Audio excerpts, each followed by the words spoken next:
Hey everybody, wanted to share with you a podcast I was just on yesterday. Literally recorded the episode yesterday and it's up today. I'm really excited. It's called the UnBroken podcast with Dr. Nick Askey. This is a guy who had a huge influence on my life. Back in 2008, 2009, I injured my knee pretty badly playing hacky sack to the point where I really couldn't play anymore, and I was having difficulty with walking and running, and was actually scheduled for surgery. And serendipitously, this guy ended up in my office, or I ended up in his office, and he was a chiropractor. He was able to get my knee back to 100%, no drugs, no surgery, and just like 3 treatments. And it really changed my perspective on a lot of things. Kept in touch with him over the years, and he sat me down to do a podcast yesterday. And you gotta understand, he is a big paleo, CrossFit, low-carb type guy, and I'm obviously more of a plant-based, high-fruit type guy, high-carb. And so we have a lot of different opinions on many things, but we were able to really sit down and have a respectful dialogue, more of a dialectic, not a mudslinging situation, like really just talk about facts, share our stories. I got to share a lot about my journey that I haven't really talked about in other interviews that I've done. I thought this was one of the best ones I've done to date. Like, the questions are really good, and he just got me rolling, talking about a lot of cool things. So I think you'll enjoy this episode a lot. I think you'll get a lot out of it, so I'm really excited to share it with you. So without further ado, here you go, me and Dr. Nick Askey. Welcome to the Broken to Unbroken podcast with Dr. Nick Askey, where we dive deep into how to eliminate pain and continue to train.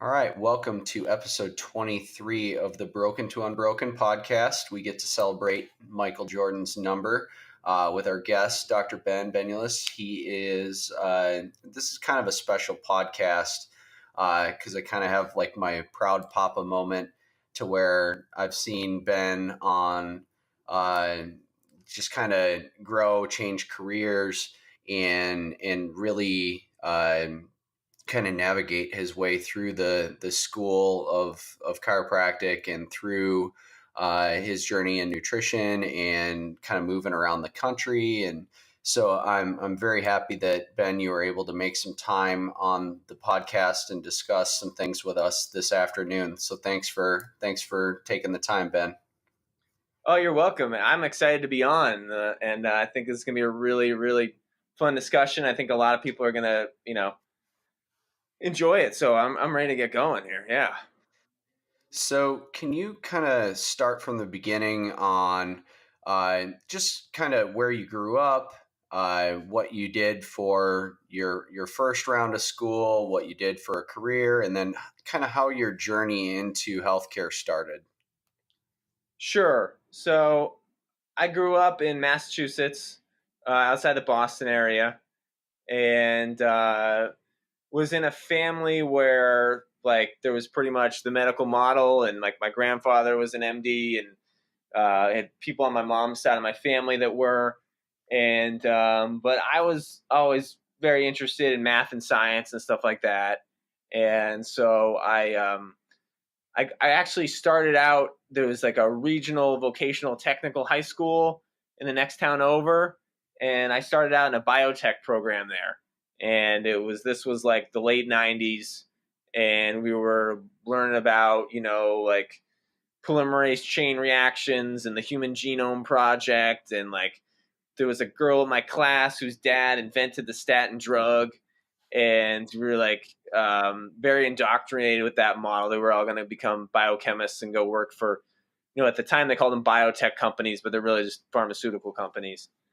And I went to college, started out biomedical engineering major, and that was right around the time that pharmaceutical companies started advertising on television. And it was very bizarre to see that for the first time, like these drugs, and they would give this vague description about what, you feel better, blah, blah, blah. But then side effects may include, nausea, vomiting, diarrhea, death, dismemberment, all this stuff. And so I saw that and I was just like, man, this is not what I want to be doing with my life. And I was doing really well in math and physics. And so I switched over to mechanical engineering, thought like, okay, I can make a career out of this, and just kind of bounced around, was doing some consulting, moved to Austin, got a job working for a microchip company, and was just doing like technical stuff, jockeying a lot of spreadsheets. Got a job at Silicon Labs, which is where you and I met. I had, as a hobby, I had always been into footbag, hacky sack.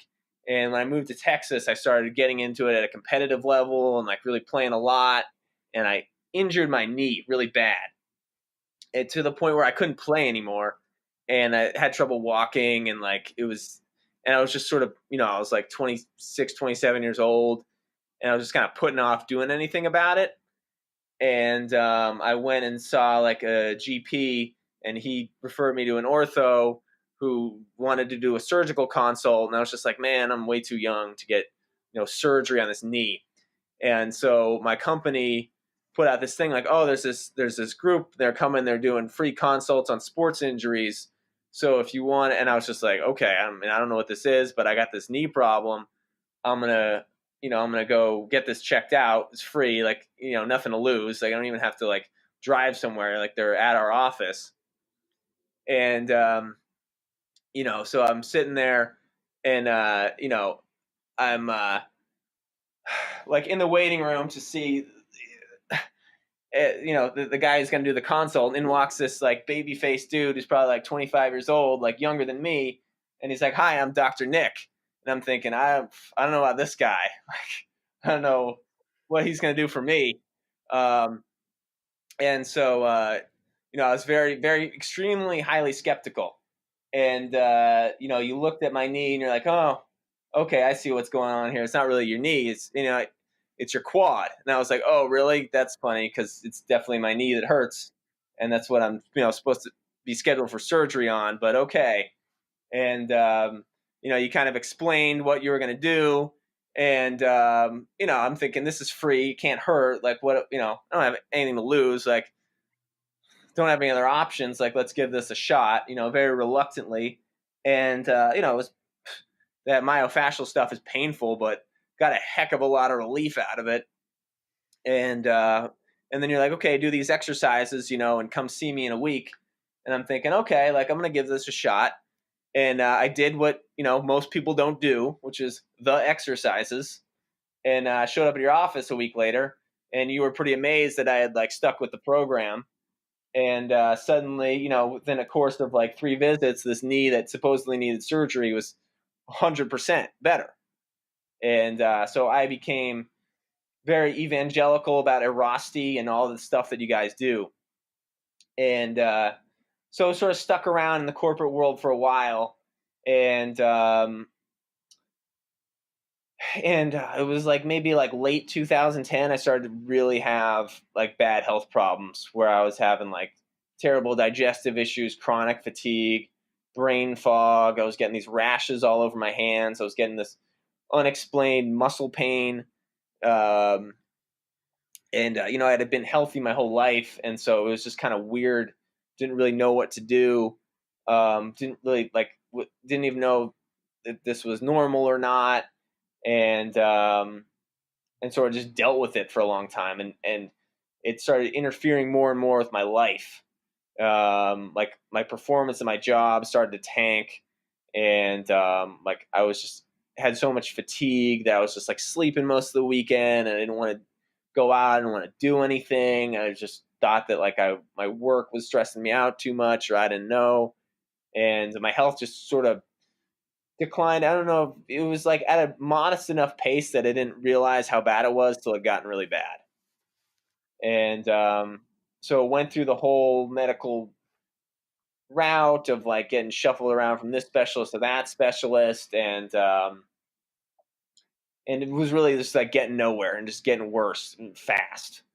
And someone said to me, like, well, why don't you go get tested for food allergies? Because I was having digestive problems. Like, maybe it's something to do with what you're eating. I'm thinking, nah, there's no way. Like if I had food allergies, like I would have known. You can't just develop them later in life, right? Which find out later, yeah, absolutely you can. So we'll go get tested, and the test comes back like positive for like everything under the sun, like soy, gluten, wheat, dairy, yeast, eggs, um, I can't even remember. Yeah, all the autoimmune. Yeah, and I was like, "What? I'm allergic to all these things? Like, I didn't. How did that happen? You know?" So I asked the guy. I'm like, "What medication do you give me?" Because that's what I'm thinking. Like, that he's a doctor. He did a test on me. I have a problem. He gives me some sort of medicine for it. Like, that's just like the paradigm that I was at the time. And he's like, "Oh, well, there's no medication, for this stuff. You just got to take these foods out of your diet." And I'm like, you kidding me, man? Like, what am I going to eat? Like gluten-free air sandwiches? And so that began a journey of like trying to find food I could eat, and I was very like reticent to make any serious dietary changes or like actually prepare my own food. Like I would just pretty much microwave stuff and ate a window diet, and I'd been thin my whole life, so I thought like it didn't really matter. And so bought a bunch of like packaged like gluten-free, dairy-free macaroni and cheese and whatever. And it was like, I was driving like Central Market on the other side of Austin to get it. And it was costing a lot of money. It was tasting like cardboard, wasn't really feeling better. So I thought like, okay, well, I'll just make smoothies, like it's like kind of like microwaving food. Like you just throw it in there and you close the lid and you press a button, and then like 30 seconds later you got your food. So that kind of fit into my whole lazy mentality. And I started making smoothies. Some of them tasted good, some of them didn't. And so eventually I got the idea of like, well, maybe if I like look up recipes on the internet, like maybe they would taste better, because I was just throwing whatever produce I had in the fridge in the smoothie. Yeah, it's like a suicide cocktail, like the kids mixing all the soda and together at the soda fountain. Yeah, that's exactly what I'm doing. Like they're all health foods, right? Like just do it. So I started looking up videos, and then that like smoothie recipe videos, and that just took me down this rabbit hole with YouTube that was just like insane. And I found this guy, his name was Dan McDonald. And at the time, this was like, almost 10 years ago, he was making videos. He was living in an RV in the woods in Washington State. He was like a hippie. And he would talk about all the health benefits of like raw foods, fruits and vegetables, how they can heal you. And I'm just thinking, this guy's nuts, but the recipes are pretty cool. And I don't know, he's kind of goofy, so I like him. And it's like the more I listened to him, the more like what he had to say really resonated with me about health and how the body can heal itself, and fruits and vegetables, the optimal food for human beings. And the more I was following the recipes and, doing what he was saying, he was doing juicing too, like juicing vegetables, green juices. I just felt better, and like my symptoms started to go away, and I just like, it just set me on this path of like, okay, this is working for me. I'm going to do this. I feel really good. In fact, I feel better than I felt when I thought I was feeling good. Again, became obnoxiously evangelical about it, because I was like, everybody needs to know like how I had, was feeling like, just terrible for all this time, and was now feeling better than ever. No one wanted to listen, of course. And so that was sort of my whole transformation. And symptoms went away within a few months. Like my workouts were better than they'd ever been. Rash went away, pain went away, brain fog lifted, had more energy than I knew what to do with. Started running Tough Mudders and half marathons just because I could. I remember like emailing you about like, hey, I'm going to train for this or that, or like, what do you think I should do? And you and I kind of kept in touch. And then I hit about 30. And just sort of like realized like, what am I doing with my life? Like working in the tech space, like this is just not me. And when I got really clear about my health and like what I wasn't willing to tolerate anymore, like the next thing was like career wise, like am I willing to tolerate that? I wasn't willing to tolerate being sick anymore. Am I willing to tolerate a job that just stresses me out and is like not really that engaging, even though it's good pay? And so I thought about doing naturopathy, but it's not licensed in Texas. And so I thought, okay, well, I want to help people, but I don't want to do drugs and surgery. Chiropractic was the other option. It was sort of like, well, it's based on a similar principle, like the body heals itself given the correct boundary conditions. And so I called you up and I was like, hey, I'm thinking about doing it. And, I really didn't know what to expect. Like, I know, you'd been there for support for me. But not only were you like, giving me information, you were like encouraging me. Like, definitely should do this. You'd be awesome at it. I was like, okay, like, I guess I'm doing it. So yeah, it was then, that was about 2012. By 2000, went around, visited schools. And, like with an engineering degree, wasn't exactly like a lot of places were going to require me to take a lot more classes for just to get the prereqs, which I didn't want to do. LACC was like, just take one more like bioscience class and you're good. We'll let you in. So I was like, okay, I'm doing that.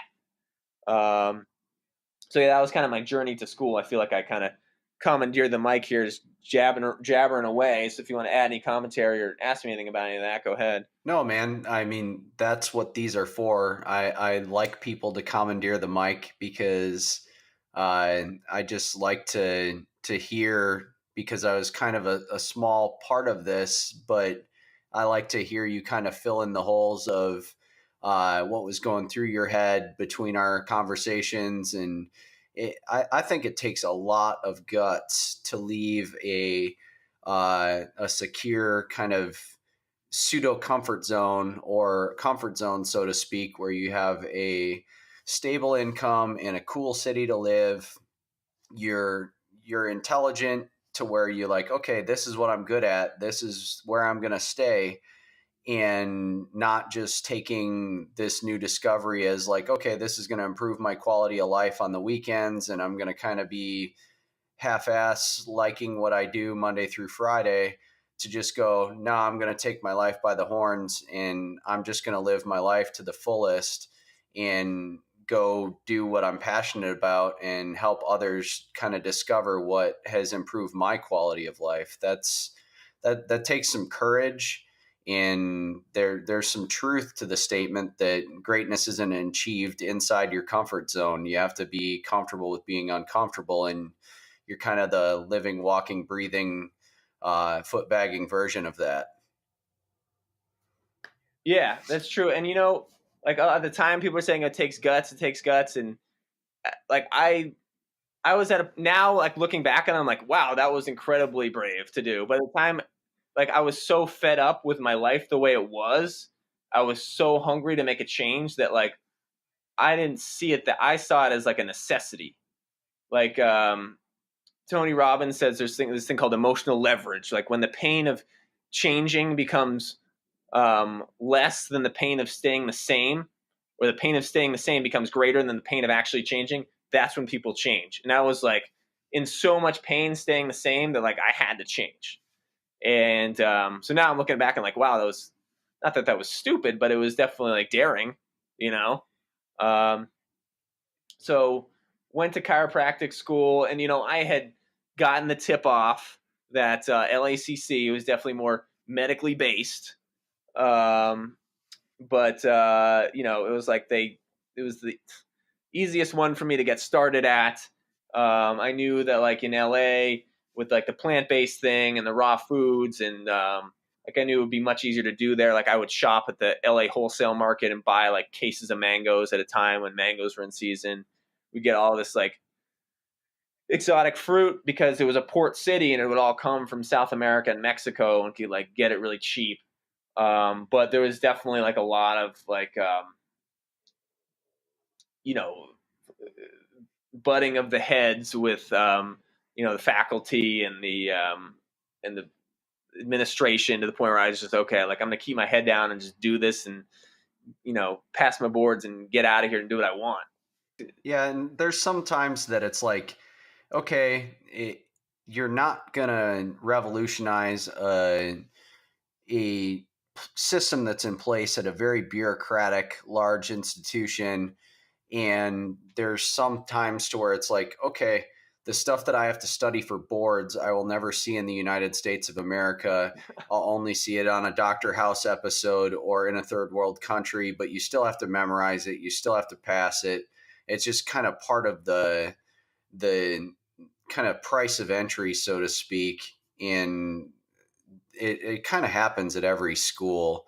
And you kind of have to bite your tongue sometimes. And there are some people, and most chiropractic students are terrible at biting their tongue because we're very independent people. We like a lot of people go to chiro school because they want to be their own boss, because they don't have the best history with authority figures. And they're usually pretty creative people that like to march to their own drum beat. So a lot of times the chiropractic schools overcompensate to shackle the very eclectic personalities, because if you let it go off the rails, it gets really rowdy really quick. Totally. And I thought it was cool because I would kind of follow you on Facebook when you're out in school, and I'm like, oh, Ben's up in a tree in somebody's yard or in a median, like foraging for food. That's pretty cool. Yeah, man, LA was great for the foraging.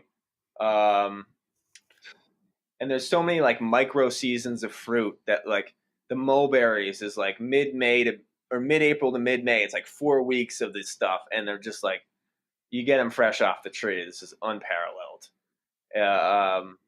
And so, like, I had a girlfriend for a while who liked to, forage with me. And funny enough, before I met her, she had been in Thailand, and she got, man, I can't remember the name of it, but she got bit by a mosquito and got one of those rare diseases that was on boards. And the only reason I remembered it on boards was because she had gotten it. But like it was dengue like fever or something. Dengue fever, that was it. Yeah.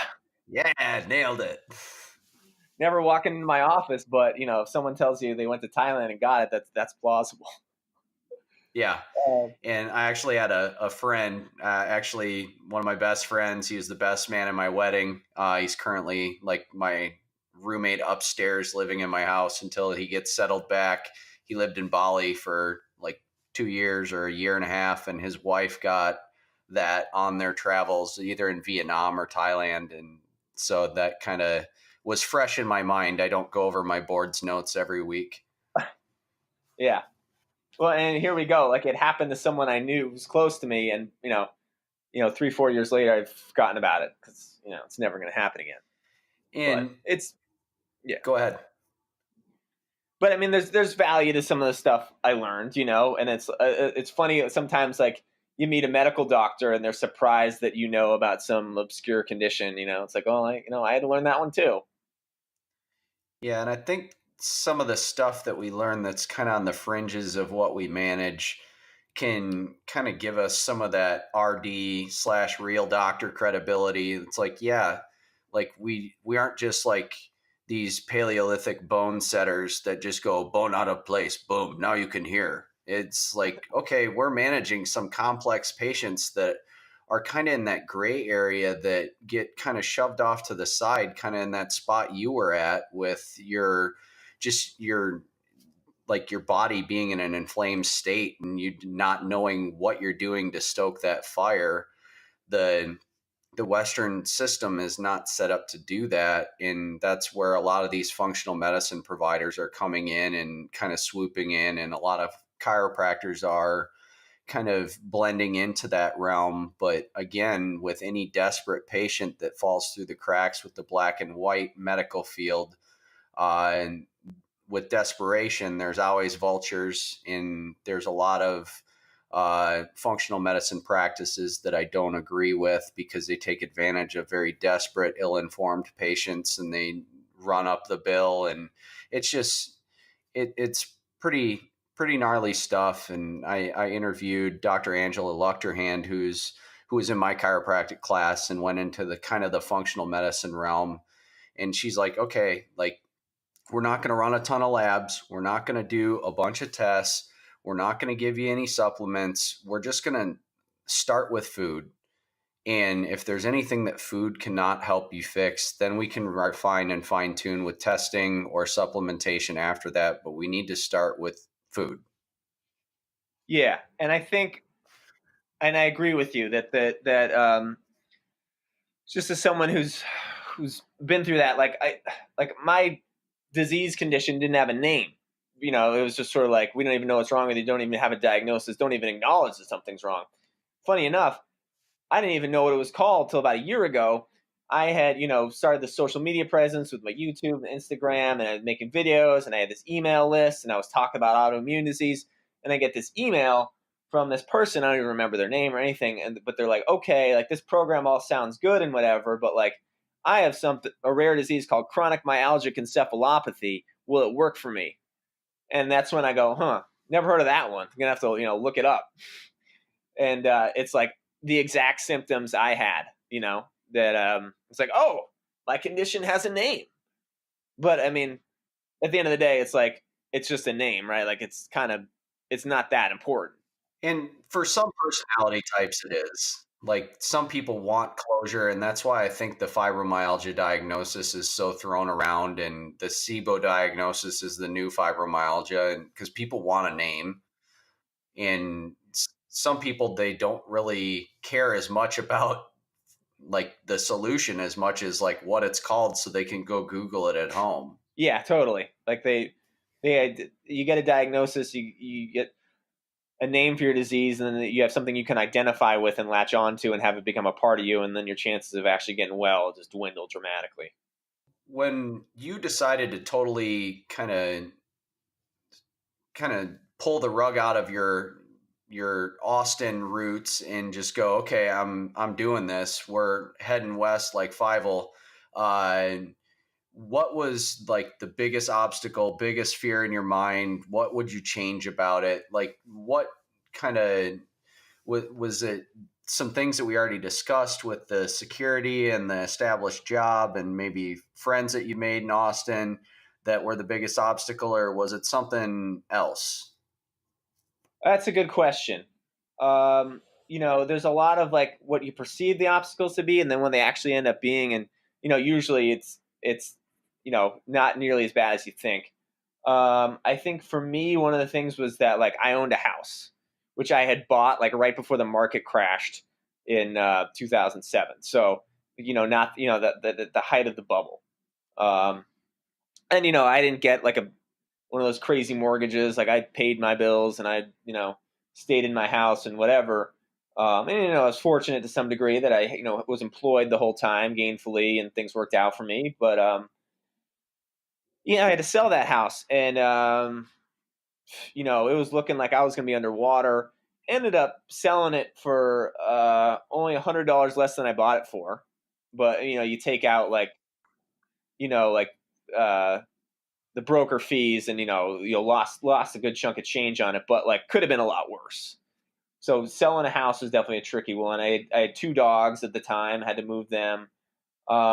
With friends, I did have friends, a great network of people, but also I felt like Austin is one of those cities where it's very easy to just be comfortable, hang out with the same people, do the same stuff. You're safe. You don't have to grow. And so I kind of knew that as cool as that most of those friends were, that like a lot of times it was sort of holding me back to be in this social circle and get this confirmation bias of people who all think the same as you and don't really want to grow. And so, but there were a few friends who were like, dude, you need to do this. Like, this is inspiring to me that you're going to do this. And those were the people that I've really kept in touch with, faded away from a lot of the other friends. And so that's the other thing. Like, if you're really on your path, if you're like really doing what you're passionate about, like you're going to meet the people that are like your tribe anyway. And the other people are going to kind of fall away. So like the social aspect was, a bit tough, but at the same time, like I kind of knew like I'm going on this whole journey. I'm going to make new friends, like new stuff's going to happen. Like, you got to sort of make way for that new stuff by casting out some of the old stuff. But yeah, I mean, leaving the job was definitely scary. Like, okay, wait, don't have health insurance anymore. Like, go to the exit interview and they're like, can't believe you're doing this. Like, and people are telling me like, I thought about doing that, but I have kids or whatever. Like, I'm fortunate that other than a couple of dogs and a house that I own, I didn't have a whole lot rooting me there. It was still some uprooting. And it was scary to leave a job, but I had been diligent with my finances. I'd saved a nest egg. I'd been responsible. It was funny. It was like, I just always had this sense in my mind, like I'm saving all this money. I'm going to need it some day. I don't know what I'm going to need it for, but there it was. And so that was good to have, if anything, for more than just, a sense of security. So that was that. And I think, just like having people, when you say you're doing this, there are people are going to question you. And like my family was very like, like that was red flags for them that I was doing this. Like, why are you leaving this secure job? Or, this crazy like chiropractor thing. Like, my mom was like sending me all these articles about, stories of chiropractors who, went to jail or like lost a bunch of money or like whatever, just these horror stories, but it's one of those things like you look for what your bias is, and there's, plenty of great success stories. So it's like, what, you want to believe what you want to believe. So I think that answers that question. Yeah. Yeah. And one thing that kind of is just kind of formulating in my head, and I think it's really cool, is the medical doctor that I practiced with in Buda. She is a very fervent plant-based practitioner, very well known in the Austin area, Dr. Linda Carney. Yeah. And she's like a speaking ambassador for the Engine 2 diet, and then I was in her office, so it's kind of like blending the two people that were in that office in kind of formulating kind of a combo philosophy to clinical practice. That's kind of an interesting uh, correlation, whether it was super influential at that time or not. That was just kind of there in the same place, and it kind of had an influence on how you practice today. That was so bizarre because I was in your office, that was maybe like 2010. And, I think I met Sean at the time, but like very briefly, but that was before I had any consciousness around diet or plant-based or anything. Like I was just seeing you for my knee. And it was like, yeah, it's 2012, like 2 years later, I wound up there because someone, wanted a plant-based doctor to go over my blood work with me. And they're like, oh, you got to go see Dr. Carney in Buda. And I'm like, I've been here before. Like, I think by then you had probably left. You had moved to San Antonio, but I was like, wow, bizarre. Like, I've been here. This is so weird. So yeah. So just for people listening, like you practiced in your Erasti had an office that was based out of her office. And I came to see you in 2010. And then like a couple of years later came to see her, like completely unrelated. And, I think there was another Erasti doc in there at the time. But yeah, I ended up with her, and she was super encouraging to me. She works so hard. She's like, such does so much to help people. And, I have nothing but great things to say about her. I mean, she's just like bend over backwards to help me. She wrote me one of my recommendation letters for chiropractic school. I mean, she just, she pours her heart into things big time. Yeah. Her and her husband are like salt of the earth, like nicest human beings alive. Like my mom moved and they like drove to San Antonio to like help her move, and they didn't really know her. And it was like, what? And it's crazy. And they're just really good people. And I was glad to kind of start my clinical career next to her, because she hustles, she works really hard. Oh, And totally. it's tough to practice outside the kind of the realm of like, all right, you have condition A, here's pill A, condition B, here's pill B. And it does get very frustrating and stressful when you tell people that they actually have to change their lifestyle to conform to kind of, okay, this is my philosophy, this is how we practice, this is what I believe is good for you. And a lot of people are a tough sell to where they look at you like you got no pants on at the playground, and they're like, you're freaking crazy. I'm going to go find somebody who's just going to give me my statin and my blood pressure medication and leave me alone. Yeah, and my insurance covers it, whereas what you're doing, I'd have to pay money. It's like, yeah. So yeah, they definitely put themselves out there, and it's definitely not easy what they do. So with your current practice, and you can start like how you started practicing from graduation and then how it kind of melded and migrated from there. But I just want you to go through like how you started out, how your practice is kind of developed, if you've had any philosophical or kind of clinical developments since you started practicing, and then just kind of who you like to work with, who your demographic is. Just kind of give us like a 30,000 foot view of from graduation to now. Sure. Actually, kind of want to start like a little bit before then. So I had gone to school expecting that I would, learn full spine diversified and like the ART, MRT, like soft tissue techniques, and that's what I was going to do. And so that's kind of what I went to school thinking I was, going to come out doing. And, had no, like, I had some intellectual curiosity about some of these other techniques, but a lot of it just seems people seem like such, zealots about it. Like that was the immediate turnoff when they're like, the Gonstead guy is telling me P-Day is the only way. I'm like, okay, like I don't even want to hear what you have to say if you're like that dogmatic. But a guy came to speak at my school who his name is Dr. Chris George.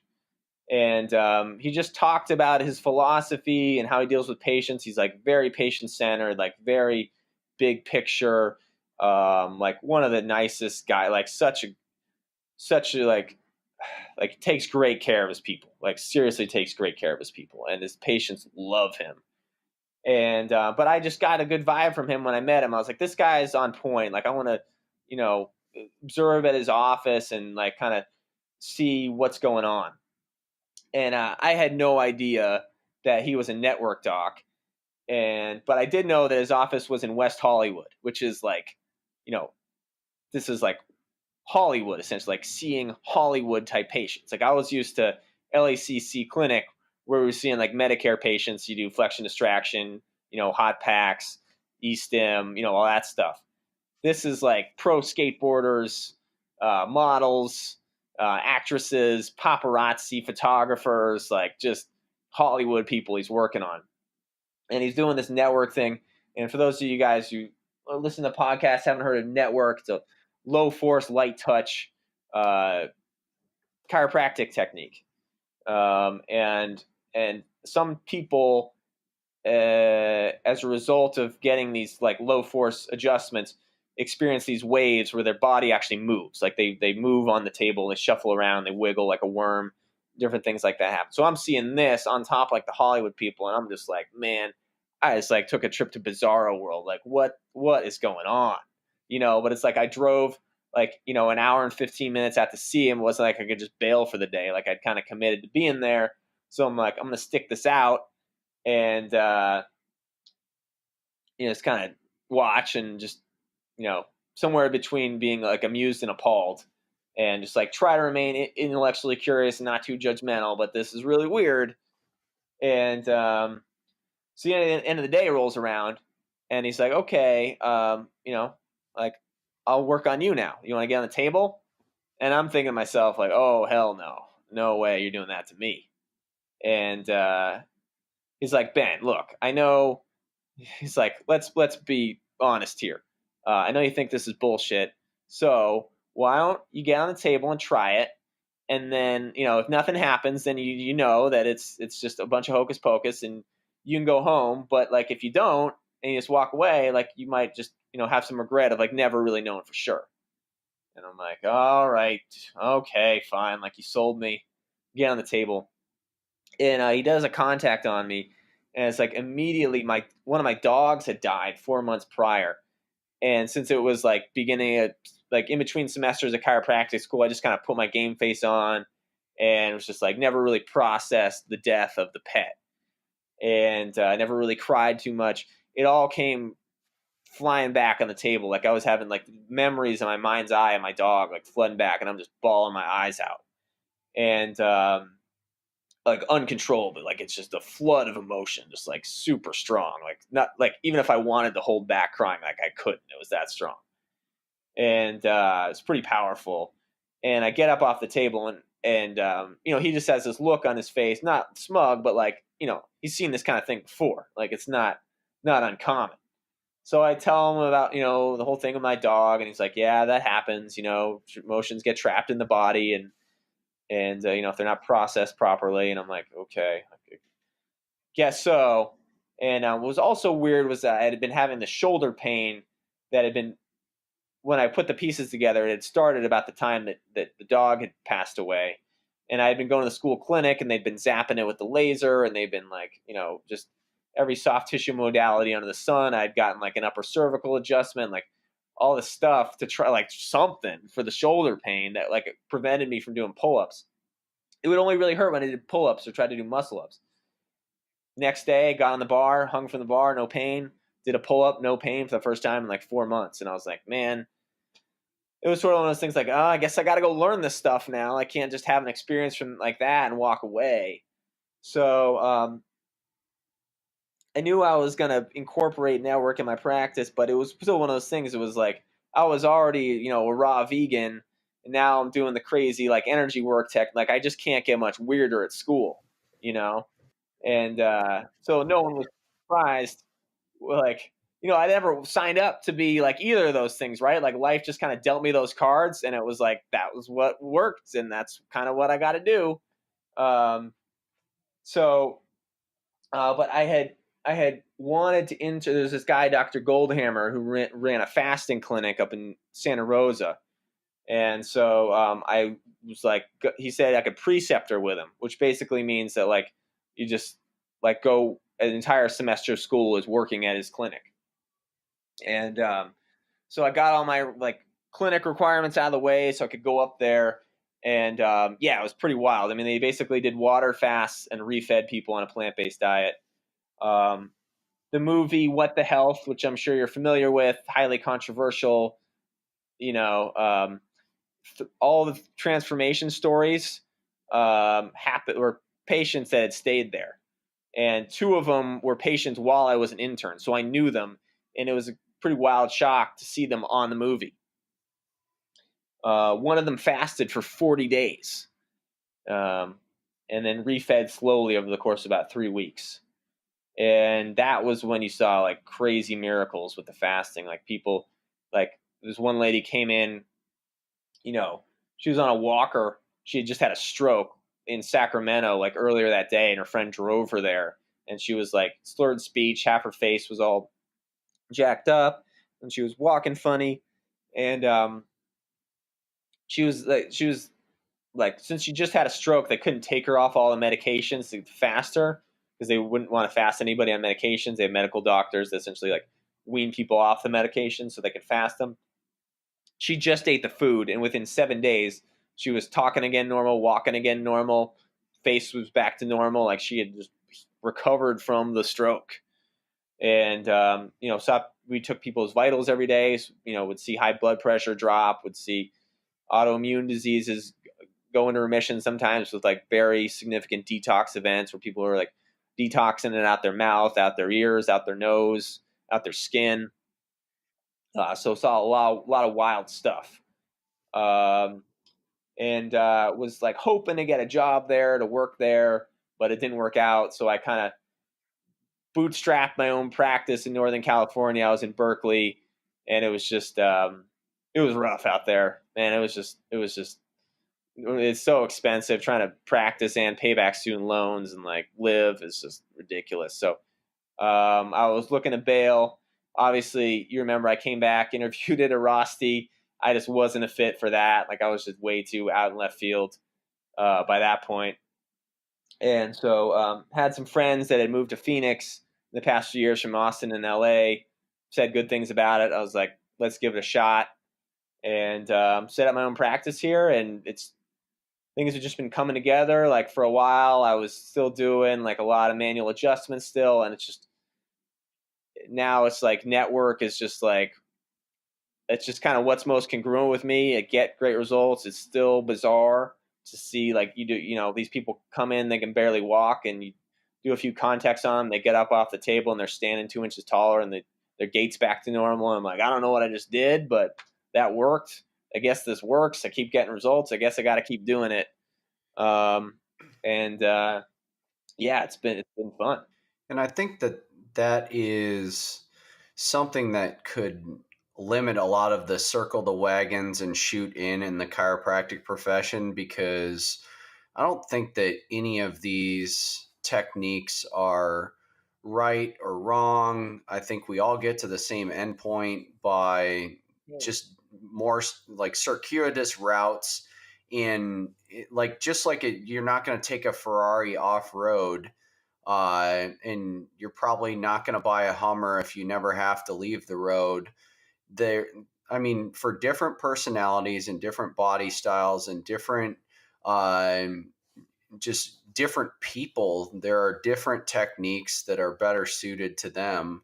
Whether someone's naturally skeptical or they kind of buy into things and they kind of jump on board and they're good at kind of educating people on what makes these things work. I think that's what kind of, just like hypermobile people will self-select into swimming and dancing, and you're not going to get many stiff professional yoga instructors. And it's not necessarily that those things give you mobility. Those people are just naturally gifted at those things. I think that like you have the touch and the intuition that makes you good at your technique, where I would probably suck at it. And even if I did study at it, it may not be the right thing for me. So it's pretty cool that you kind of went out and you didn't bail on that chance to learn from that experience, and that you didn't just like slough it off, because there's a lot of people that the lower force techniques are the ones that take into account people's emotional experiences. They just kind of foo-foo those, like a medical doctor foo-fooing some of the stuff we do in chiropractic. And I don't think that's necessarily right. We got to keep an open mind that there's a bunch of different body types and personalities and ways of connecting with patients that all of us have. And it helps to have almost 200 different ways for those people to serve their patients. Totally. I agree. And, it's like, never would have imagined that this is what I'd be doing now, but it's just sort of like what's worked for me. And like, yeah, I can only speak my own truth of like what's worked for me and my patients. And I've, seen people get well with a lot of different stuff. And so, I'm definitely a fan of what works, what gets results. And I think that people can gather this just from the way that you've spoken on the podcast so far, that you're just kind of primarily and inherently and healthfully skeptical at first. So you're not one of those people that they're like, yeah, slap the water with horsehair and give it to me and it's going to get me better. Like, you're not like this, like, faith healer. Like, you're just like, you have an engineering background. You think critically about stuff and you mentally dissect it. So everything that you've kind of adopted has not been some willy-nilly, just wherever the wind's going to blow me, that's what I'm going to tell people works, and that's what I'm going to do. You're a very analytical mind, and you're very passionate about something, and I think it speaks volumes for the work that you're doing. And I think it should make some people that just go, those are garbage. They should make them kind of perk their ears up a little bit, that someone whose personality is to be very analytical, engineer type, and skeptical at first, that you're doing this stuff. Yeah, I think so. And the people that you're talking about that are just sort of like, don't have a lot of the ability to like make rational decisions and just kind of go with what sounds right or feels right. And like, they're doing the same things that I do. I'm like, gosh, you're giving me a bad name. Like, don't you want to like back up what you do with some level of evidence? And like, I like, that stuff drives me nuts. And so I feel like I'm in this like very small minority of people that do this out there stuff, but like, have their reasoning and their logic behind doing it. So it's great to share the message and pass that along to people who might not have been receptive if they'd heard it from someone who was, more in the woo-woo type of situation.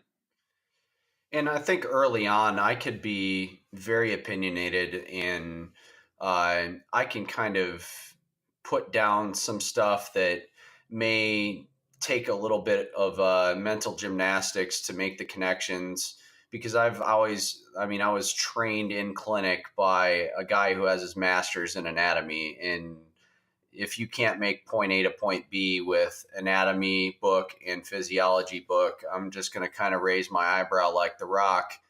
But there is more to a lot of this stuff, especially if you're kind of casting that you're throwing the loop around emotional experiences, because those are so tied in with the biopsychosocial model of pain. Totally.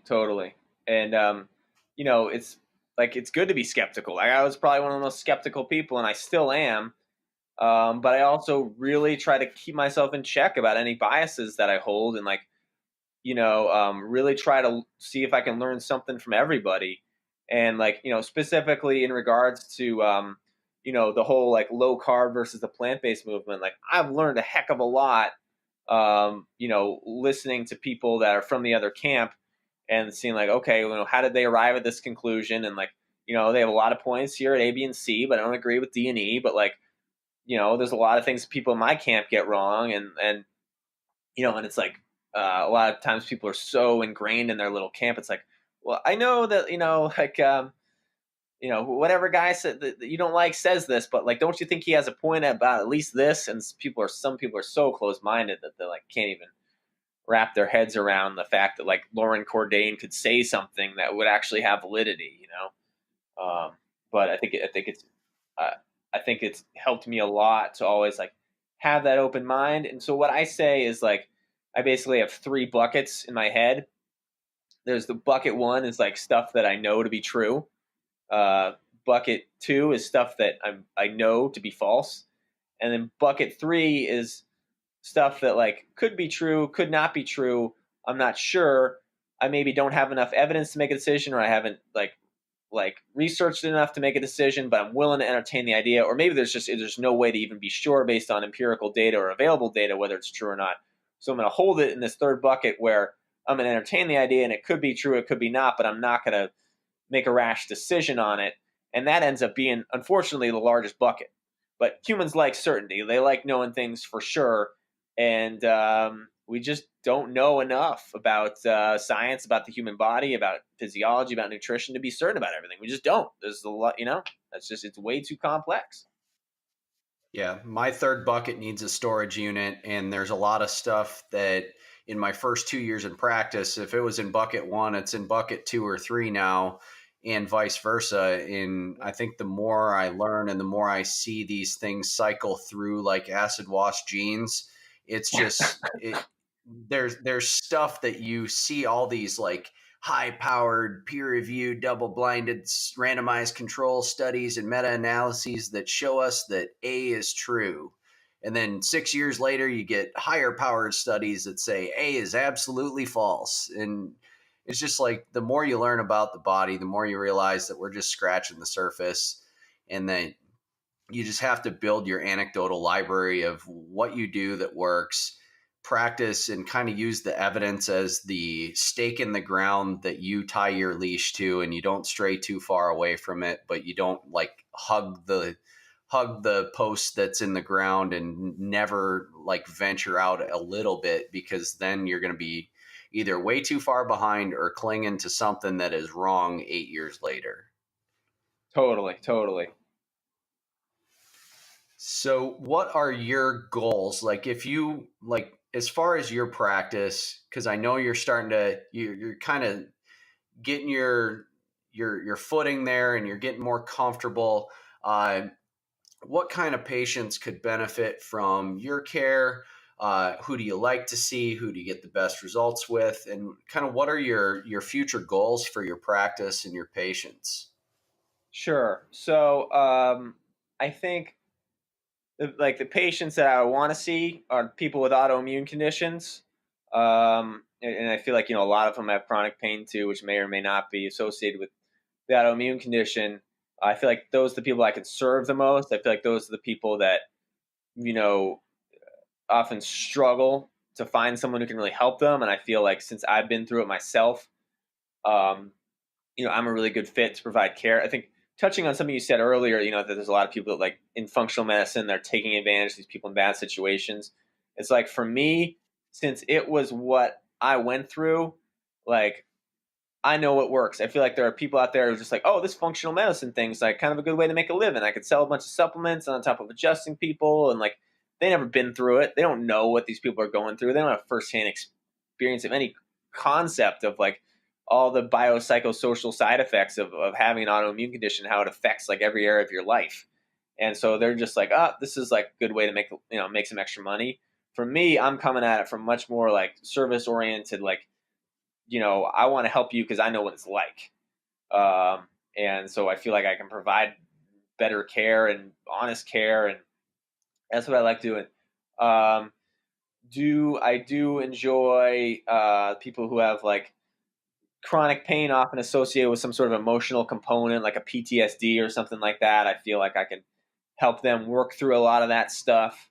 I'd say those are probably my two like favorite clients to work with, clients I'm trying to attract. But I mean, on the other end of the spectrum, like you never know what walks through your door. Like I had some guy try to refer his cousin to me who had MRSA. I was like, dude, that's not what I do. Like, Yeah. keep that guy away from me. So treat a variety of things. I think long term goal for the practice, like I have a buddy who is a naturopathic doctor. We met actually at True North. He grew up in Scottsdale, practices out here. So when I moved out here, met up back with him again, and we're like, dude, we got to start our own fasting center. So like long-term goal is to like open up a fasting center where we're doing a lot like what happens at True North. I'd still want to be like, doing chiropractic care for sure. But I think like the fasting and the lifestyle and having a place where people can come do that inpatient is really powerful. It's not easy to make money doing it. It's a costly endeavor, but hopefully one day we can get that ramped up and going. Awesome, man. And I want to kind of bridge into nutrition, politics, and religion never make anybody any friends. And when you're talking about nutrition, it is rife with all these pseudo experts and all of these people that want to take things out of context and spread like myths about the opposing camp. Like, and I just want you to take, because I'm sure you have a big 3 or a big 5 myths that you're just like, oh, I'm so sick of rolling my eyes and explaining this to people on just myths about plant-based diets. And I'm really curious to hear, because I can kind of figure out and predict what a couple of them are going to be. One of them's probably going to be about B12 and protein and all this other stuff. But I just want you to kind of go over the big 3 to 5 myths of like patients will ask you like, oh, isn't this bad? Or I've heard this, or my buddy told me this, or I heard this on Dr. Oz. Kind of go through those, because I think that's going to provide a lot of value and clarity. Sure. And some of these things, it's like I've heard them so much that I just almost just tune them out. And I'm like, I've been doing this so long that I'm kind of in this space I shouldn't be in, where I'm just like, come on, you're asking me that? Like, haven't we dispelled this myth by now? So it keeps me in check to be asked this kind of stuff. So I appreciate it. Probably number one question is protein. There's a few points I have to make on this one. First of all, protein deficiency is, not the cause of any known Western disease other than like starvation. So like plants have protein, usually around 10%. The body can only assimilate a limited amount. The body recycles most of its own protein. It doesn't need constant new building blocks. We're not growing. Babies, who are probably the ones who put on the most mass, are supposed to drink breast milk. If you're feeding them something else, you're probably doing them a disservice. Breast milk is 6% protein by calories. The human breast milk, obviously, like cow's milk and giraffe milk and some of these other camel milk that people are doing now, blows my mind. These are more protein than human milk, but it's like the human milk is like what we evolved with. If you want to use the argument, we're designed to drink it, or we evolved drinking it evolutionarily. That's what's optimum for human babies. That is 6% protein. And babies are the biggest, bodybuilders, mass gainers that we have. And so it's in plant foods. And I think just in general with protein, carbs, fat, like we try so hard to like compartmentalize these food. Is it a protein? Is it a fat? Is it a carb? Well, all foods are combinations of all three, or sometimes just one or two. But generally speaking, all three. I mean, I guess even meat has glycogen in it, which is technically a carb, right? People think that if they eat protein, they're not going to stimulate a blood sugar spike, but a surplus of protein is the same thing as a surplus of carbohydrates, because that response to that huge cut of protein is going to cause a blood sugar spike, same as eating a Snickers bar in most scenarios. Yeah. And I will talk, blood sugar is an important concept. But I think one of the things we do is like we paint things with a broad stroke, like, oh, carbs are bad. Well, there's a big difference between like a pineapple and a can of Coca-Cola. Like it's not the same thing. It does not affect the body the same way. Yes, they're both primarily calories from carbohydrates, but they are, one has fiber, one has phytonutrients, one has, vitamins, minerals, like all these things. One just has sugar and a bunch of artificial chemicals. And so like painting these things with a broad stroke, it gets us into trouble. Like nutrition is not that simple. It's extremely complex, a lot of moving parts. Things are interacting with each other. And as humans, we want to make it simple. So we say, okay, this is a carb and this is a fat and this is a protein, but this is not really how food works. And so I think we get into a lot of trouble, like saying, just like painting carbs with a broad stroke, for instance, saying like, okay, well, I know donuts are unhealthy, so, mangoes must be too, because they have fructose in them, but like no one ever got diabetes from like eating too many mangoes. Like it just, doesn't happen.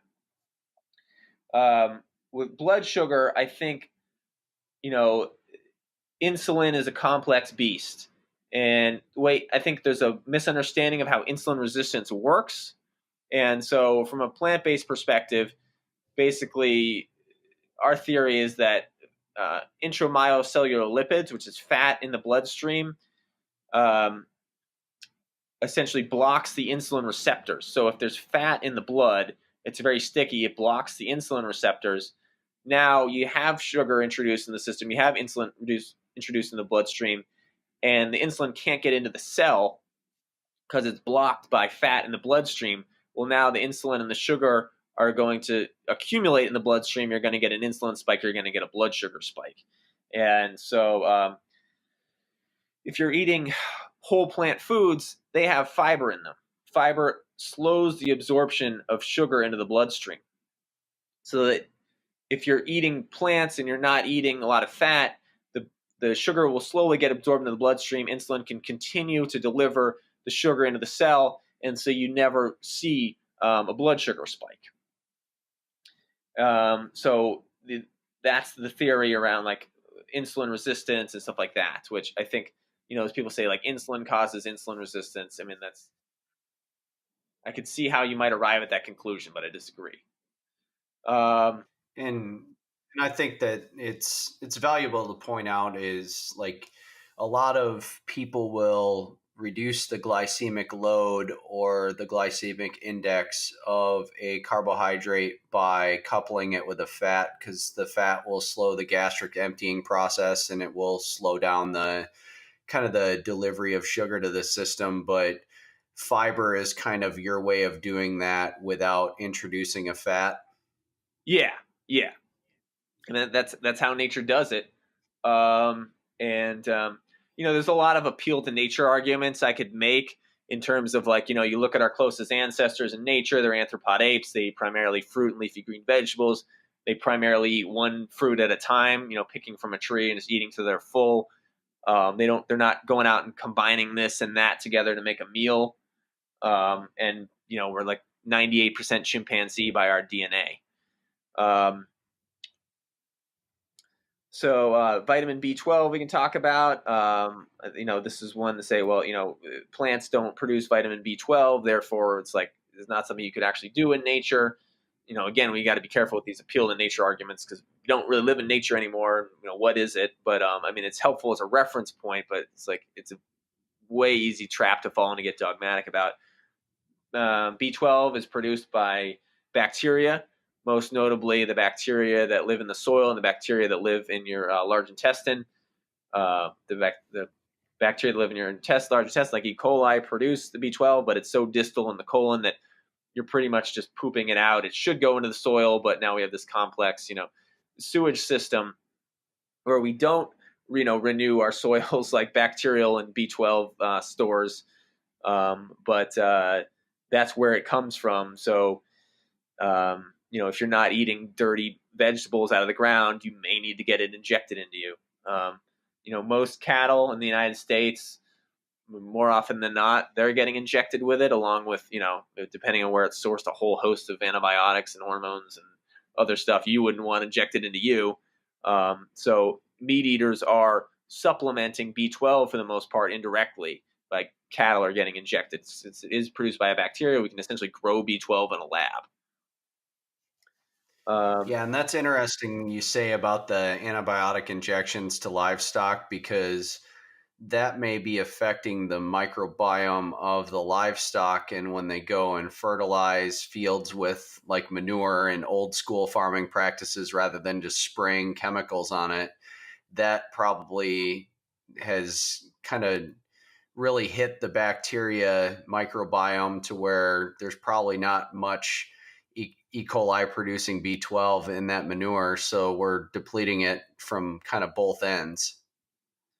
Oh man, I think all the things we've done with farming practices could be, an entire episode of, how we've just had all these ideas that seemed like a good idea at the time, and now we're like facing the long-term repercussions of them and be like, "Whoa, that was stupid to do that," It's definitely pretty broken, and we got a lot of work to do to have it be viable once again for human health.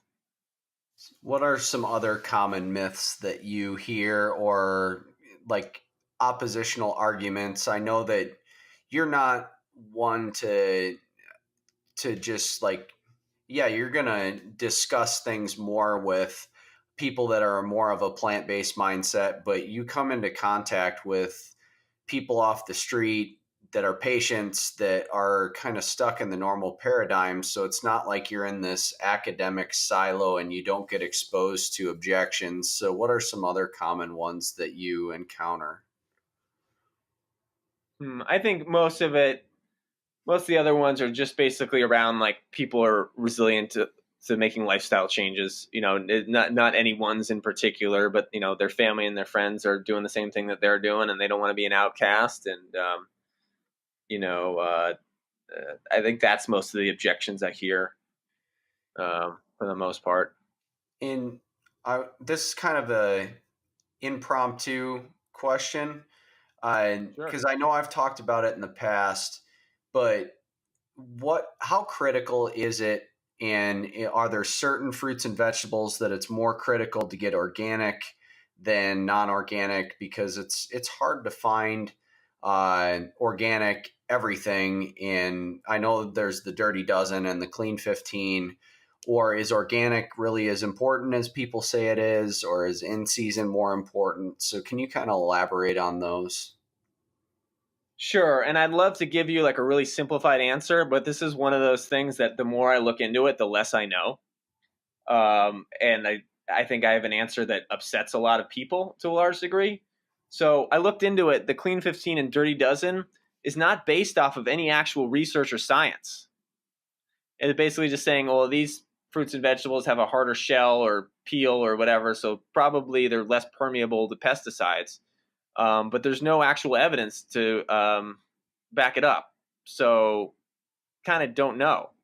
For example, interesting experiment, and I had a friend who showed me this. You take a coconut, right? And that's like, it's got this hard wooden shell, right? And you would think that this thing would be just like, you could spray the hell out of it and nothing would ever get through. But he did an experiment. He just took food coloring and he put it on the outer shell and he waited a couple days And he opened up the coconut, and sure enough, blue coconut water, because the food coloring is permeated through the wood and the nut and all that. You would think coconut is one of the most impervious, I don't know if it's a fruit or a vegetable or a drupe or a nut or whatever you want to call it. So like it's conjecture, the clean 15 and dirty dozen, unfortunately. One other thing is that the USDA organic list is based on how these pesticides dissipate from the soil. So how persistent are they in the soil when sprayed? They're not like the decision to make things okay for, and this may be news to some people, that USDA organic allows for 30 different pesticides. Yes, it does. There's still pesticides sprayed on USDA organic food, unfortunately. Sweet. The decision is based on how fast they dissipate from the soil, not how they affect human health. So, like, the assertion that organic is actually healthier for you, like, again, I mean, it's hard to say whether that's really true or not. So, I mean, obviously for the environment, it's better. There probably is less pesticide on it. I think in season super important. When they're hothouse growing these, cucumbers and chili and stuff like that, like it's just, like I'm not buying mangoes right now. They're in the store. I love mangoes. It's my favorite fruit, but they're growing them in Ecuador, and they're not in season. Once the Mexican ones come in like April, the flavor profile is so much better, and they're grown in better soil. And, I think in season is definitely important. Organic is important. How important, we don't know. I think overall, though, we do have the data to show that fruits and vegetables are health food, whether they're, organic or I don't want to use the word conventional, but, sprayed or pesticide ridden. It's a better bet. So, if you can get organic, if you can get in season, awesome. If you can't, like, it's still better than buying a bag of Fritos, for sure. That's awesome, man. I'm glad I asked that question because that gave a lot of clarity, because I figured that you had kind of investigated that in more detail than I have. So I'm glad that we asked you that question, and I knew that you're going to be a big advocate of in season with your foraging background. And when I look for fruits and vegetables, I look at it from like a couple of different perspectives. I like to support local farmers, just because that thing hasn't, like, the footprint is lower, because it's not like, oh, it didn't sit in a barge, and then it didn't sit in a 18-wheeler, and then it didn't do this and that to get to me. It wasn't picked when it was half ripe, and then it ripened in a box somewhere. And I just like supporting local people, meeting cool people at farmers markets. And I still eat meat, and I purchase my meat based on knowing the farmer, knowing where it comes from. And I do the same thing with my fruits and vegetables. And we had organic gardens growing up. Like, we had a 200-foot by 100-foot greenhouse and probably 8 acres of gardens, to where, Awesome. Growing up, if we didn't grow it, catch it, or kill it, we didn't eat it. Like, we were 40 minutes away from the closest grocery store. So my mom would can a shoe if it would fit in the jar. So, you there? Wisconsin, that's where you grew up, Yeah, right? and we had to have a greenhouse to lengthen the growing season so that we could actually have ripe tomatoes and ripe peppers and ready to sell garlic by like July, when the farmer's market was hot and heavy. Otherwise, it was like you were barely getting little dots on the plant if you planted it after first frost or last frost. I mean, most Americans have no concept of what any of that's like. They have no idea where their food came from, or like, like what a vegetable even looks like growing out of the ground, unfortunately. And there's a lot of schools in the area, because my wife is in education. And I've talked to multiple heads of private schools, and a lot of them are starting these like school gardens. And I think that's a huge positive thing for kids to be able to connect with where food comes from and kind of get their hands dirty And like, it's kind of like an urban Wendell Berry approach. I think it's a great development in our schools that a lot of them are doing these school gardens. Awesome. So if somebody is listening to this, and I know you're going to pique some people's curiosity to kind of dig for more information about this. And there are some people that are like Tigger and they're going to go all in, and they just want to make all the changes all at once. And then there are some people that they're just kind of going to dip their foot in the water and just add more vegetables to their diet and still kind of cling to some stuff that they still eat, which is kind of what I'm doing. Like, I'm just trying to add more vegetables and just kind of see where it goes from there. What resources can they access for credible information? And then just what suggestions do you have for people that are just like kind of primed and ready to kind of make some positive changes in their diet? Sure. Got a bunch of suggestions. So I wrote like a short little ebook that basically tells my story of recovering from autoimmune disease. It's called Autoimmune Recovery Blueprint, autoimmunerecoveryblueprint.com. You can sign up for my email list and download it. It's got all just like the nuts and bolts info. If you want to like really go down the rabbit hole, some great books I would recommend. The 80-10-10 Diet by Dr. Doug Graham. He's a chiropractor out in the UK. Really explains a lot of the science behind plant-based diets better than a lot of the books out there. Like I met the lady who edited the book. It's one of the best reads as far as like from a scientific perspective. Let's see. There's if you're like one to try out plant-based, there's something called the 21-day kickstart by an organization called PCRM. So if you just Google PCRM 21-day kickstart, I think that's a really good guide. It's free, gives you a whole shopping list, recipe guide, everything you need to know to just get the ball rolling. And I think like if I'm definitely more of a like change all at once type of guy. Like I know most people aren't wired like that. But I think doing some sort of challenge where you set a finite amount of time that you're going to adopt a new habit is really powerful. And you can always go back at the end. So that's, I think, without giving you guys overloading too many options, I think those are three of the best.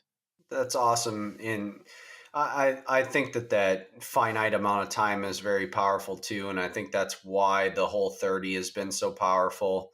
And I think that's valuable because it saves thousands of dollars in food allergy testing, to where you're like, okay, let's eliminate some of the very common autoimmune things that people eat and then reintroduce the common irritants and see how you look, feel, and perform. And if it gets rowdy, then we know that addition is probably not great for you. Yeah.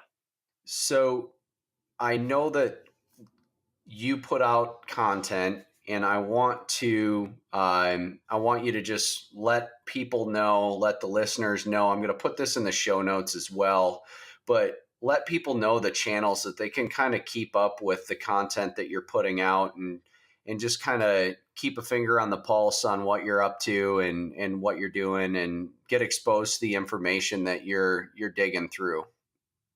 Sure. So it's pretty much my name across the platforms I use, Dr. Benjamin Benulis. No one ever pronounces my last name right. It's pronounced Benulis. It's Lithuanian. Not actually Lithuanian. My dad's adopted. I'm on Instagram, Dr. Benjamin Benulis. That's probably where I'm most active, with like the stories and showing what I eat in a day and random musings. I do have a YouTube channel, put out videos sporadically, not as much as I'd like, but I have like 7 or 8 that I've recorded that I need to post. And then also on Facebook, the Facebook page, Dr. Benjamin Benulis, post on there periodically. But I would say Instagram probably the most active on, but YouTube and Facebook definitely too. It's just under my name. Excellent, man. Is there anything else that you want to talk about before we wrap this up? I know this is going to be a beast of an episode. We're at almost an hour and 20 minutes, but time flies when we get chatting about career choices and the medical field and nutrition. Yeah, I mean, I've probably done 7 or 8 podcasts, and this has been my absolute favorite one to do. So I can't wait to get this up and share it with everybody. I think we talked about a lot of awesome stuff. I don't really have anything else. I think we covered the bases, and this was just enjoyed the hell out of this, and hopefully we do it again sometime.